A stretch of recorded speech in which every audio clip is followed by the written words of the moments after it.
हिंदू धर्म में भगवान को प्याज और लहसुन नहीं चढ़ाया जाता। साथ ही धर्म शास्त्रों में प्याज और लहसुन खाने से भी मना किया गया है। लेकिन क्या आप जानते हैं कि प्याज और लहसुन को भगवान पर चढ़ाने या फिर खाने से मना ही क्यों है? दरअसल प्याज लहसुन न खाने और देवताओं पर न चढ़ाने के पीछे एक पौराणिक कथा है, जिसके अनुसार सृष्टि के आरंभ में जब समुद्र मंथन हुआ था तो उसके एक के बाद एक रत्न निकल रहे थे और सबसे अंत में अमृत का कलश निकला। जब समुद्र से अमृत लिए धन्वंतरी प्रकट हुए तो असुरों के धैर्य की सीमा टूट गई और वे धन्वंतरी से अमृत छीनने का प्रयास करने लगे। ये देखकर देवताओं ने भगवान विष्णु से आग्रह किया कि आप हमारी सहायता करें। तब भगवान विष्णु बोले कि असुरों का अमृत पान करके अमरत्व प्राप्त करना सृष्टि के लिए भी हितकारी नहीं है। ये कहकर भगवान विष्णु ने मोहिनी रूप धारण किया, जो सब प्रकार के स्त्रीयोचित गुणों से परिपूर्ण थी। भगवान विष्णु के इस अवतार को मोहिनी अवतार भी कहते हैं। मोहिनी रूप धारण करके भगवान असुरों के बीच चले गए।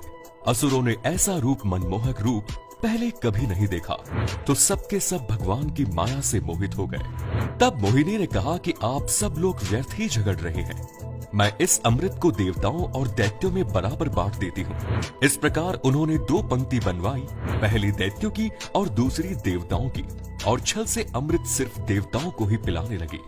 मोहिनी के प्रबल आकर्षण में सारे दैत्य इतने मोहित हो गए कि उन्हें समझ में ही नहीं आ रहा था कि अमृतपान सिर्फ देवता ही कर रहे हैं। पर राहु और केतु नामक दैत्य इस चाल को समझ गए और वेश बदलकर देवताओं की पंक्ति में बैठ गए और अमृत पान कर लिया। वो अमृत उनके कंठ तक ही पहुंचा था और उन्होंने विष्णु जी से कहा, प्रभु, अमृत की बूंदें राहु और केतु ने भी पी ली, अब क्या होगा? हालांकि वो अमृत उनके कंठ तक ही पहुंचा था। विष्णु जी बोले, आप लोग घबराइए मत, और तुरंत उन्होंने अपने सुदर्शन चक्र से दोनों का सिर धड़ से अलग कर दिया। सिर अलग होते ही दोनों के शरीर से रक्त की कुछ बूंदें गिरी। जिस स्थान पर राहु के रक्त की बूंदें गिरी वहां से प्याज उगा, और जिस जगह पर केतु के रक्त की बूंदें गिरी वहां से लहसुन की उत्पत्ति हुई।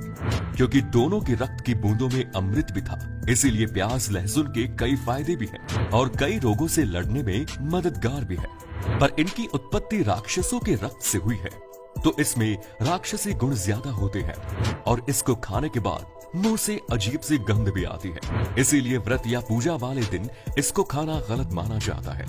आयुर्वेद के अनुसार आयुर्वेद में भोजन यानी खाद्य पदार्थों को 3 श्रेणियों में बांटा गया है, सात्विक, राजसिक और तामसिक, जिसमें प्याज के बारे में भी बताया गया है। सात्विक में शांति, संयम और पवित्रता जैसे गुण आते हैं। राजसिक के अंतर्गत जुनून और अत्यधिक प्रसन्नता जैसे गुण। वहीं तामसिक में घमंड, उत्तेजना और क्रोध जैसे गुण आते हैं। प्याज और लहसुन को तामसिक प्रवृत्ति के भोजन के तौर पर वर्गीकृत किया जाता है। शास्त्रों के अनुसार प्याज और लहसुन जैसी सब्जियां जुनून, उत्तेजना और क्रोध जैसी भावनाओं में वृद्धि करती है, जिससे सच्चे मन से पूजा करने में रुकावट आ सकती है। और तामसिक प्रवृत्ति के कारण प्याज